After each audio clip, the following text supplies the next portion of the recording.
दोस्तों नमस्कार, मैं हूं शैलेंद्र सिंह और आप देख रहे हैं हमारा YouTube चैनल शब्द शब्द शैलेंद्र सिंह। आज हमारे साथ हैं निशा शर्मा जी, जो सहज योगिनी हैं।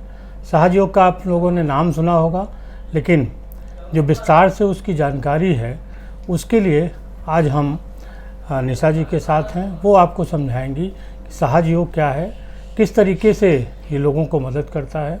सहज योग की स्थापना निर्मला माता जी ने की थी और पिछले 25-27 सालों से निशा जी खुद जुड़ी हुई हैं।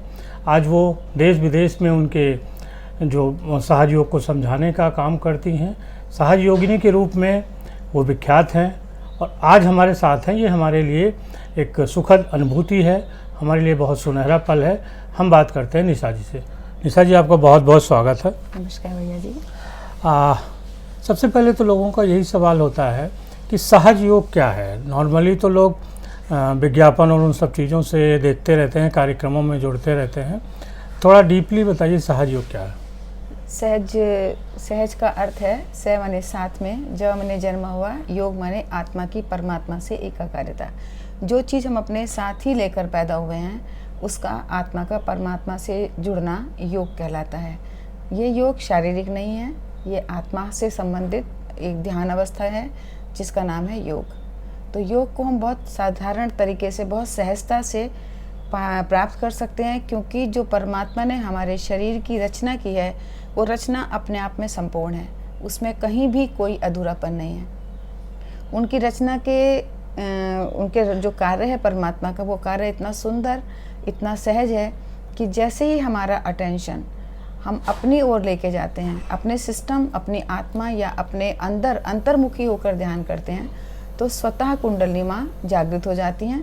क्योंकि वो इस कलयुग में इस प्रतीक्षा में हैं कि कब इस बच्चे का जो चित्त है वो सांसारिक गतिविधियों से हटकर, इस भौतिकता से हटकर अपने अंदर जाएगा, जहाँ सब कुछ इतना सुंदर और अलौकिक परमात्मा ने रचना की है। उस रचना को हम सहज ही प्राप्त कर सकते हैं, अपने अंदर सुप्तावस्था में सोई हुई कुंडलिनी शक्ति को जगाकर। सहज योग का जो स्ट्रक्चर है, जो समूह है, कैसे काम करता है और कितने लोग इससे जुड़े होंगे? सहयोग की जो व्यवस्था है वो इस तरीके से है कि आज की डेट में 180 से ज़्यादा देशों में ये फैला हुआ है। लाखों करोड़ों अनगिनत हैं, इसको गिना नहीं जा सकता है। 1970 से श्री माता जी ने इसकी शुरुआत की और हर देश में खुद स्वयं श्री माता जी जब तक शरीर रूप में थी तब तक जाती थी। उसके बाद जो हमारे ऑर्गेनाइजेशंस हैं, हर जगह ऑर्गेनाइजेशंस हैं, ट्रस्ट हैं, वो सब उसको देखते हैं सामूहिक रूप से और सभी उसके श्री माता जी के सभी एक अनुशासित दायरे में, जो उनकी मर्यादाएं बनाई गई थी उसी दायरे में रहकर सब अपना कार्य करते हैं। अच्छा, कैसे ये सहज योग लोगों को लाभ पहुंचाता है, जिसकी वजह से वो स्वस्थ रहते हैं, शांत रहते हैं और एक खुशहाल जीवन जीते हैं? कुंडली हमारी डिवाइन माँ है, हमारी आदि माँ है। परमात्मा ने जब इस ब्रह्मांड की रचना की तो आदि शक्ति के द्वारा इस ब्रह्मांड की रचना हुई। उन्हीं आदि शक्ति की जो शक्ति है हम सबके, सारे मनुष्यों के अंदर आदि कुंडलिनी के रूप में विराजमान है। वो हमारी त्रिगुणात्मिका शक्ति जो स्पाइनल कॉर्ड के एंड में टेल बोन जिसको बोलते हैं, पवित्र हड्डी, उसमें वो स्थित है। जब बच्चा 2 महीने का माँ के पेट में होता है उस समय वो कुंडलिनी हमारे अंदर प्रवेश करती हैं और वहाँ साइलेंट रहती हैं। जैसे ही हम लोगों की जागृति होती है और हम ये इच्छा करते हैं कि कुंडलिनी माँ आप जागृत हो जाइए या जाग जाइए, तो वो तुरंत स्वतः जागृत होकर हमारे स्पाइनल कॉर्ड में विराजमान जो 7 चक्र हैं, डॉक्टर्स की भाषा में जिन्हें प्लेक्सिस बोलते हैं, उन प्लेक्सिस के थ्रू कुंडलिनी निकलती हैं, जाती हैं और हमारा जो सहस्त्रार, जो ब्रह्मरंध्र है, जो हमारा 7वां चक्र है, जो according to medical science limbic area है, उस लिम्बिक एरिया को क्रॉस करके जो ओमनी प्रेजेंट और ओमनीपोटेंट परमात्मा की ब्रह्म शक्ति सर्वत्र व्याप्त है, उन 5 तत्वों के साथ कुंडलिनी जुड़ जाती है। उससे जो हमारे सारे स्पाइनल कॉर्ड पे जो 7 चक्र हैं उनसे होकर गुजरने की वजह से जो उनके द्वारा सारे शरीर के अंग क्रियान्वित हैं, उनमें जो उसकी पॉजिटिव एनर्जी या वाइब्रेशंस जो मूव करती हैं, उनसे उसके जो जिस भी बॉडी के पार्ट्स में कोई भी प्रॉब्लम है या ऑब्स्टिकल्स हैं या बीमारियां हैं, वो क्योर हो जाती हैं। क्योंकि जो डिवाइन एनर्जी, लिविंग एनर्जी है, रोटेट करती है, रोटेट करके उसकी जो बाधा को बाहर कर देती है और अंदर से उसका जो सिस्टम क्लियर और प्योर और लाइट हो जाता है, उससे वो फिज़िकल, सबसे पहले उससे फिज़िकल हेल्थ मिलती है। और चूँकि जैसे ही हम ध्यान शुरू करते हैं, कुंडलनी हमारी जागृत होती हैं, तो हमको तुरंत निर्विचार अवस्था मिलती है। तो जो फर्स्ट स्टेट है हमारी थॉटलेस अवेयरनेस स्टेट, उस थॉटलेस अवेयरनेस स्टेट में हमें मेंटल पीस मिलती है और हमारे थॉट्स के रुकने की वजह से जो हमारे दिमाग में एक टेंशन, जो स्ट्रेस बना रहता है, वो स्ट्रेस फ्री हम हो जाते हैं। तो शारीरिक और मानसिक स्वास्थ्य हमें तुरंत प्राप्त होता है। तीसरा, हमारे जन्म का सबसे बड़ा उद्देश्य है कि हम अपनी आत्मा के प्रकाश को प्रकाशित करें, या अपने आत्म तत्व को जानें, या अपने आत्मज्ञान को पहचानें, जो हमारा मूल संदेश है। एक मनुष्य का संपूर्ण सृष्टि को एक सबसे उच्च श्रेणी में जो मनुष्य को परमात्मा ने उपस्थित किया है या जन्म दिया है, उसकी सबसे पहला कार्य यही है कि हम सबकी रक्षा करें, सबका ध्यान रखें और खुद स्वस्थ रहें। तो हम आत्मा की तरफ जाते हैं तो संपूर्ण परमात्मा की शक्तियाँ क्रियान्वित होती हैं, जिससे हमारा एक नया ऑरा डेवलप होता है। उस नए ऑरे के साथ जो हम नई नई हर प्रतिदिन अपने ज्ञान की शक्तियाँ, अपने ध्यान की शक्तियाँ, अपने कार्य करने की शक्ति, अपनी याददाश्त, या अपना हर तरह का जो फिज़िकल हमारी जो पावर होती है, उसको जब हम डेवलप होते हुए देखते हैं तो हमारा स्टेमिना बढ़ता है। हर तरीके से हम अपने आप को चेयरफुल फील करते हैं, हैप्पी फील करते हैं। और इस सोसाइटी में मूव करने के लिए जो परमात्मा के साथ हमारा कनेक्शन होता है, उस कनेक्शन से जो डिवाइन पावर हमें एक अपनी लिविंग एनर्जी, अपनी डिवाइन एनर्जी हमें देती है, तो हमें अपने अस्तित्व का आभास होता है कि हम कौन हैं। तो उसी में हमें अनुभव होता है कि हम जो मनुष्य हैं, और हमने जो आज तक जो श्लोक सुना है, अहम ब्रह्मास्मि या शिवोहम शिवोहम, कि मैं ही शिव हूँ या मैं ही ब्रह्मा हूँ, तो हम स्वयं ब्रह्मा जी नहीं बन जाते या हम स्वयं शिव जी नहीं बन जाते। हम शिव जी के अस्तित्व को स्वीकार करते हैं कि जो शिव कल्याण में ही है, वही कल्याणमयी प्रवृत्ति हमारी बन जाती है, और जो ज्ञान स्वयं ब्रह्मा जी के अंदर है, वही ज्ञान हमारा ज्ञान बन जाता है। इसका मतलब है कि जो सर्व रूप है, परमात्मा सर्व में व्याप्त है और हम सब में व्याप्त हैं।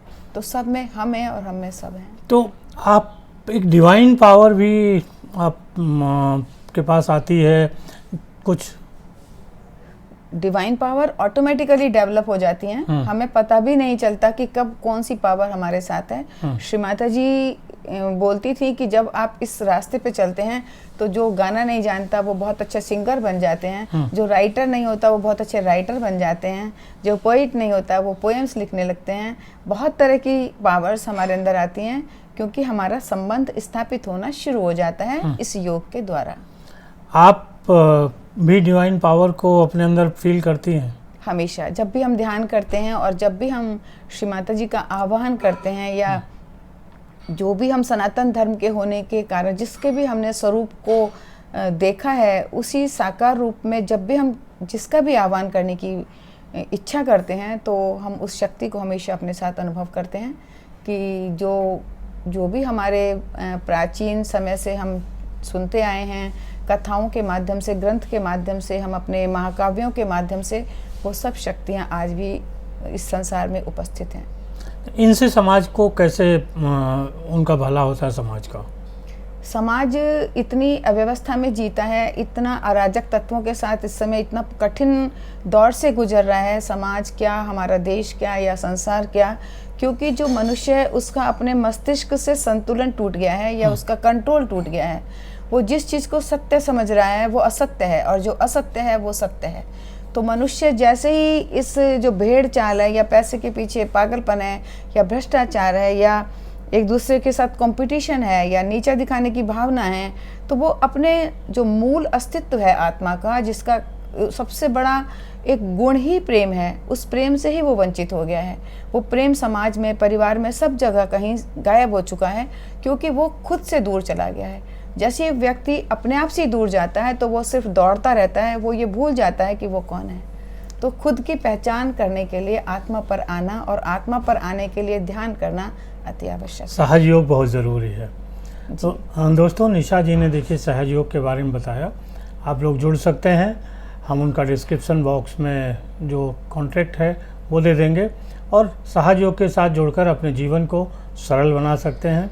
कुछ और संदेश चलते चलते? मैं यही सबसे प्रार्थना करूंगी कि जब तक ये जीवन शेष है तो सब लोग आएँ, एक साथ मिलें, अपने देश को, जो हमारा देश इतना गौरवशाली था, या इसको एक अभी भी बहुत सारे लोगों ने भविष्यवाणी की है कि विश्व गुरु के रूप में देखा जाएगा। तो विश्व गुरु बनने के लिए हमें अध्यात्म की तरफ चलना ही पड़ेगा। एकमात्र मार्ग ही ध्यान योग है या योग है, जो हमारी सबसे बड़ी पुरातन पंथी परंपरा है पूरे विश्व में।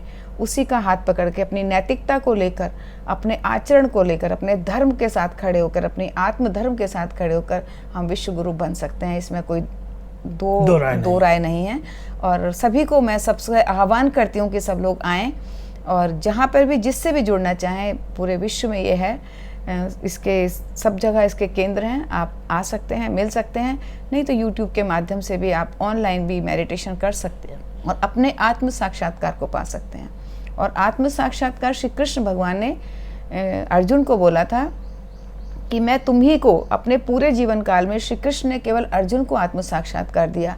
बहुत विरले लोगों को आत्म साक्षात्कार मिलता था। श्री रामदास जी ने श्री शिवाजी को दिया, नामदेव जी को मिला, कबीरदास जी को मिला। गिनती के लोग हैं जिनको आत्म साक्षात्कार मिला। पर चूंकि कलयुग बहुत कठिन दौर से गुजर रहा है, तो उसमें जो भी अपनी शुद्ध इच्छा से प्रार्थना करेगा कि मुझे आत्म साक्षात्कार चाहिए, उसको अपने घर बैठे बैठे इस फ़ोन के माध्यम से, ऑनलाइन के माध्यम से मिल सकता है। बहुत शुक्रिया निशा जी आपका। Thank you so much. और सभी साथियों, आपका भी शुक्रिया। सहज योग से जुड़िए, जीवन को सरल बनाइए, समाज को खुशहाल बनाइए। धन्यवाद, आप लोगों ने इतने लंबे समय तक हम लोगों की बातें सुनी। Thank you so much. Thank you. आज का विषय है ज्ञान और अध्यात्म। ज्ञान क्या है और अध्यात्म क्या है? ज्ञान का अर्थ है जानना और अध्यात्म का अर्थ है अध्ययन। जब अध्ययन करते हुए आप अपनी ही आत्मा पर जाते हैं तो वो अध्यात्म कहलाता है। आत्मा की सुंदरता और अध्यात्म को जानना और ज्ञान के द्वारा अपने अंतर्मन में उतरना और अपने संदेशों को जानना। संदेश क्या है? संदेश है कि प्रभु के स्मरण मात्र से जब कुछ हम सुनने लगें और समझने लगें या उसे प्राप्त करने लगें, तो ये परमात्मा का संदेश होता है। परमात्मा का संदेश क्या है?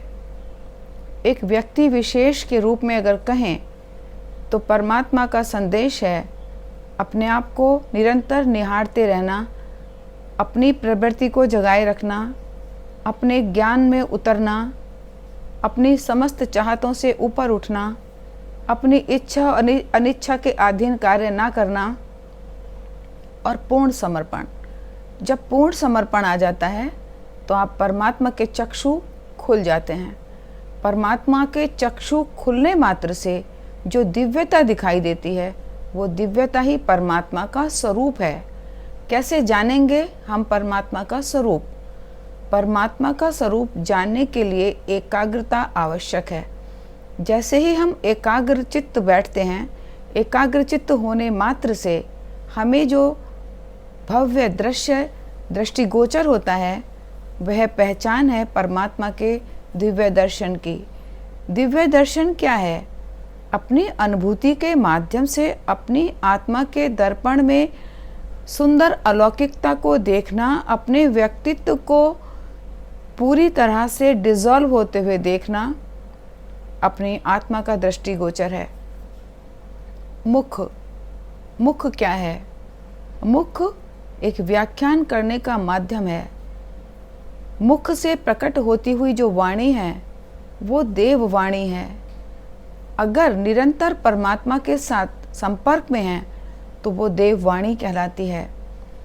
अगर हम निरंतर दिव्यता के साथ हैं तो वो दिव्य वाणी कहलाती है। अगर ज्ञान की ऊर्जाओं के स्रोत खुले हुए हैं तो वो ज्ञान की ऊर्जाओं के स्रोत भ्रामक न होकर सत्य के अनुगामी बन जाते हैं। यह वही कार्यशैली है, जो पद्धति स्वयं शिव के द्वारा प्रकट की गई थी सप्त ऋषियों के लिए। जो सप्त ऋषियों को स्वयं वाराणसी में श्री शिव ने अपनी कार्यप्रणाली का बोध कराया, वही बोध आज घर घर में प्रचलित होने के लिए लालायित है। उठो, आंखें खोलो, अपने दिव्य नेत्रों को खोलने के लिए निरंतर प्रगतिशील रहो और उसी स्थान पर उन्नत होने के लिए प्रयासरत रहिए, जो स्वयं शिव चाहते हैं, स्वयं श्री महादेव चाहते हैं अपनी संतान से।